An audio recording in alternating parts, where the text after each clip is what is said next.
Once again welcome you all. This is doctor Joni Hooda और आज हम लोग पढ़ेंगे Vygotsky social constructive view on cognitive development. बहुत बार देखा गया स्टूडेंट्स कंफ्यूज हो जाते हैं, बहुत बार मुझसे पूछते भी हैं मैम, जैसे कि प्याजे की थ्योरी कोग्निटिव थ्योरी कहलाती है, कोलबर्ग की थ्योरी इनसाइड थ्योरी कहलाती है। वाइगॉट्स की थ्योरी को हम क्या बोलेंगे? सोशल थ्योरी बोलेंगे, कंस्ट्रक्टिव थ्योरी बोलेंगे या कोग्निटिव थ्योरी पढ़ेंगे? सो डियर स्टूडेंट्स, आज हम लोग वही पढ़ेंगे कि वाइगोट्स्की की जो थ्योरी है वो बेसिकली है क्या, कैसे कैसे इसमें कंसेप्ट हैं। इसमें बहुत सारी कॉम्प्लिकेटेड टर्म्स भी हैं जिसको आज हम स्टडी करने वाले हैं एंड ध्यान से समझना इन चीज़ों को, बिकॉज ये आपके बहुत काम आने वाली है। आपके कंपटीशन टेस्ट में भी ये काम आएगी और आपकी एजुकेशन कोर्स के ड्यूरेशन में भी ये काम आने वाली है। सो आपको आगे लेके चलती हूँ। वाइगोट्स्की 1896 में इनका बर्थ हुआ था। Basically he is a Russian psychologist and 1934 में इनकी डेथ हो गई थी। 36-37 साल की उम्र में ही देहांत हो गया था इनका। Basically he believe A social constructivist. Child activity construct their own knowledge of the view of the world experience।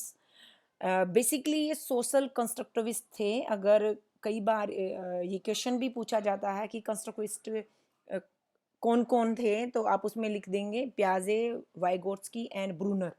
ये तीनों ही कंस्ट्रक्टिविस्ट थे एंड बेसिकली जो प्याजे हैं वो बिलीव करते थे कि बच्चा एज वाइज जैसे जैसे बढ़ता है वो वैसे वैसे सीखता है। लेकिन वाइगोट्स्की कहते थे कि नहीं, जैसे जैसे बच्चा सोसाइटी में लोगों के साथ इंटरेक्ट करता है, जितने ज़्यादा लोगों के साथ वो इंटरेक्ट करता है, जितनी ज़्यादा वो चीज़ें सीखता है, उसका विकास उतना ही होता चला जाता है। वो किसी भी चीज़ को वैसे ही कंस्ट्रक्ट करता चला जाता है अपने माइंड के अंदर, उसकी कॉग्निटिव डेवलपमेंट वैसे ही होती चली जाती है। Basically he focused on social cultural aspects. वो बच्चे के कोग्निटिव डेवलपमेंट के अंदर सोशल एंड कल्चरल एस्पेक्ट को सबसे ज़्यादा महत्व देते थे। Vygotsky developed a theory of cognitive development known as socio cultural theory of cognitive development.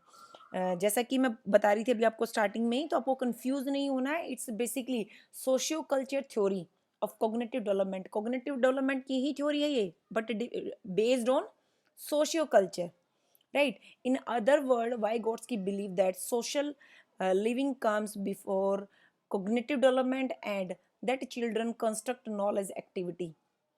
वाइगोट्स्की कहते हैं कि बच्चे का कोई भी डेवलपमेंट कोग्निशन के बिहाफ पे वो तब होता है जब उसकी पहले सोशल लर्निंग हो जाती है।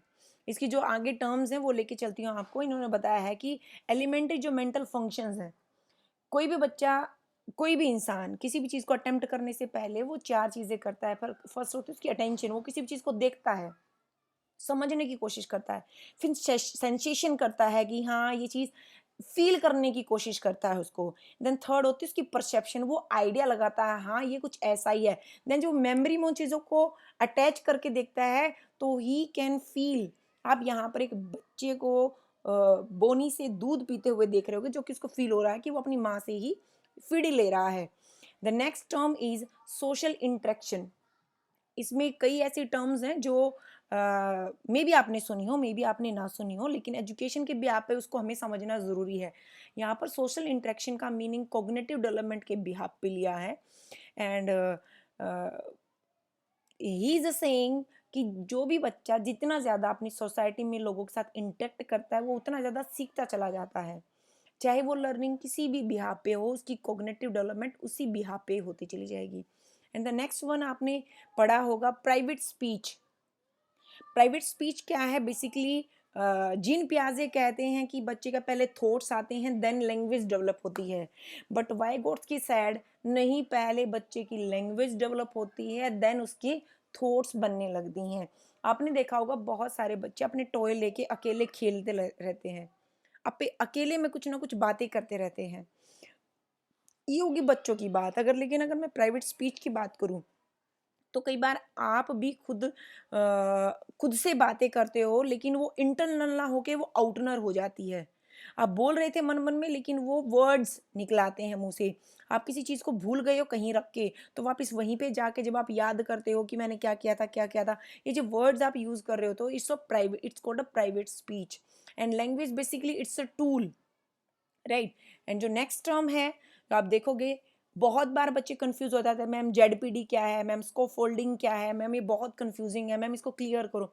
सबसे पहली चीज, कोई भी इंसान, कोई भी बच्चा कुछ ना कुछ तो अपने आप से कर सकता है, और हर एक इंसान के माइंड में कुछ ऐसी चीजें होती हैं जिसको लगता है कि I can't do this, right.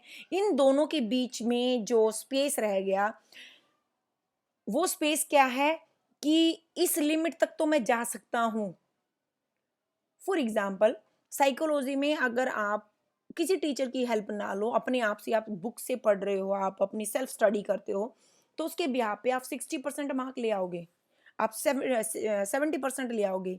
लेकिन अगर आपको 90%, 95% तक जाना है, तो उसके लिए आपको एक गाइड, एक टीचर की जरूरत है। एक टीचर जो आपकी हेल्प कर रहा है, that is MKO, more knowledgeable other. वो आपसे ज्यादा नॉलेज रखने वाला पर्सन है। दैट मीन आपकी 60 को 90 में कन्वर्ट करने वाला वो पर्सन है, क्योंकि उसके पास आपसे 30%, 40% वो नॉलेज एक्स्ट्रा है। Do got my point? And the next one is ZPD. ZPD क्या है? 60 to 90 तक, वो जो पूरा जोन है, एक एरिया है, जो एरिया आप कवर करने वाले हो, that is zone of proximal development, जिस जहां पर आपको डेवलप करना ही करना है। वो एरिया, जो वो एरिया रहेगा, दैट इज कॉल्ड ZPD। वो जोन पूरा क्या रहेगा आपका? ZPD कहलाएगा। एंड वो जो हेल्प की जा रही है, आपको जो गाइड किया जा रहा है, जो एक प्रोसेस है, आपको गाइड किया जा रहा है कि आप ये वाली बुक लो, आप ये वाली वीडियो देखो, या आप इस चीज़ को ऐसे लिखो, या इस चीज़ को ऐसे पढ़ो, या इसका मीनिंग ये है। आपको एक पर्सन है जो गाइड कर रहा है, जो समझा रहा है। इस पूरे प्रोसेस को बोलते हैं स्कैफोल्डिंग। इसमें हेल्प बोल सकते हो आप, गाइड बोल सकते हो आप, राइट। आपका मेंटोर जो है वो कौन हो गया? MKO। वो क्या है आपके लिए? More knowledgeable other. वो आपसे ज्यादा नॉलेज रखने वाला है। पूरा जो एरिया आपको वो कवर करवाने वाला है, दैट इज ZPD। एंड ये जो पूरा प्रोसेस है, it's called a scaffolding, right. Some more important terms, the first है कोलैबोरेटिव प्रोजेक्ट। इसी थ्योरी के अंदर आपको कुछ और इंपॉर्टेंट टर्म्स मिलेंगी जिनको जानना आपके लिए बहुत ज्यादा जरूरी है, जो कि पहली है कोलैबोरेटिव प्रोजेक्ट। कोलैबोरेटिव प्रोजेक्ट क्या होता है? जैसे कि नाम से ही क्लियर हो रहा है, कोलैबोरेशन करना। बच्चे जब आपस में मिलके एक प्रोजेक्ट को रेडी कर रहे हैं, that is collaborative project. Collaborative learning क्या है? बच्चे जब एक साथ बैठ के लर्निंग कर रहे हैं, कोई किसी चीज को समझा रहा है, कोई किसी चीज को जानता है, that is collaborative learning. Peer tutoring क्या है? जब बच्चे एक साथ पढ़ के लर्निंग कर रहे होते हैं, उनको पढ़ाने वाला एक होता है, वो आपस में इंटरेक्ट करते हुए उन चीज़ों को पढ़ते हैं, that is peer tutoring. Assistive learning क्या होती है? जब आपको गाइड कर दिया गया है, लेकिन आपको असेस किया जा रहा है रेगुलरली, और आपको असेस करते हुए आपको टीच किया जा रहा है, आपको लर्न कर रहे हो, that's it assistive learning. The last one is reciprocal teaching. Reciprocal क्या होता है? आपने एक क्वेश्चन रेज किया एंड टीचर ने उसका सॉल्यूशन आपको गाइड किया, देन दोबारा से आपने अटेम्प्ट किया, लेकिन अटेम्प्ट करने में आपसे कुछ उसमें प्रॉब्लम रह गई है, एंड उसके बाद टीचर ने आपको फिर से गाइड किया एंड आपने फिर से अटेम्प्ट किया। ये जो पूरा प्रोसेस है, this is called reciprocal teaching. मतलब आप टीचर एंड स्टूडेंट परस्पर एक दूसरे पर डिपेंडेंट है, एक गाइड कर रहा है, एक अटेम्प्ट कर रहा है, गाइड कर रहा है, एक अटेम्प्ट कर रहा है, that is reciprocal teaching.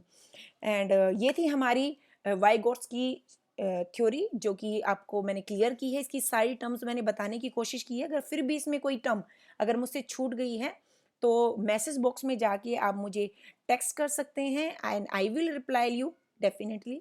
Thank you.